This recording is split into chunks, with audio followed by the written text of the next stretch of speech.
যোৱা 10 জুলাই তাৰিখৰ পৰা আজি 20 জুলাই তাৰিখে আমি নটৰাজ নাট্যগোষ্ঠীয়ে 17 বছৰ ধৰি যি নাট কৰ্মশালাৰ আয়োজন কৰিছিলোঁ। আজি আমাৰ সামৰণি অনুষ্ঠান শৰত্ব বীৰত্ব ভৱনত এজাক কুশীলৱৰ চতুৰংগ বুলি এই অনুষ্ঠানটোত শিকাৰুসকলে 5খনকৈ নাটক আজি মঞ্চস্থ কৰিব অলপ পিছতে।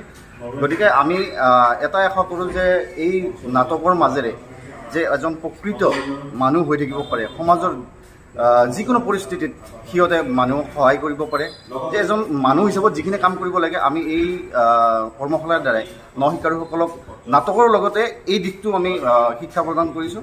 গতিকে আশা কৰিছোঁ অনাগত দিনতো আজি যেনেকৈ আমাৰ দৰ্শকসকল আহি আমাৰ ল'ৰা ছোৱালীসকলক উৎসাহ দিলে, আমি সদায় আশা কৰিম যে আমাক সদায় এনেধৰণৰ উৎসাহ দিয়ক আৰু সিহঁতেও নতুন নতুন কাম কৰি ভাল মানুহ হৈ জীয়াই থাকক। আমাৰ ইয়াত নলবাৰী, গড়েশ্বৰ, তামোলপুৰ আৰু ৰঙিয়াৰ আমাৰ যিখিনি আশে পাশে থকা ঠাই তাৰ পৰা আমাৰ গোটেইখিনি ল'ৰা ছোৱালী একগোট হৈছে। আৰু ভাল লগা দিশটো কি, ৰঙিয়াই অকল ৰঙিয়াতে হৈ আছে বুলি কথা নাই, বহুত ঠাইত কৰ্মশালা হৈছে। তাৰ পিছতো যে ইমান দূৰ দূৰণিৰ পৰা ল'ৰা ছোৱালী আহি নাটক শিকিব মন কৰিছে, সেইটো এটা ভাল লগা দিশ। আৰু আমাৰ অভিজ্ঞ প্ৰশিক্ষকসকল আহিছে, নাজিৰাৰ পৰা প্ৰদীপ দত্ত আহিছে, নলবাৰীৰ পৰা নাৰায়ণ বৈশ্য, অপূৰ্ব বৰ্মন, তাৰপিছত প্ৰাণজিত আৰু ইভলিনা দুয়োজনে লাগিয়ে আছে।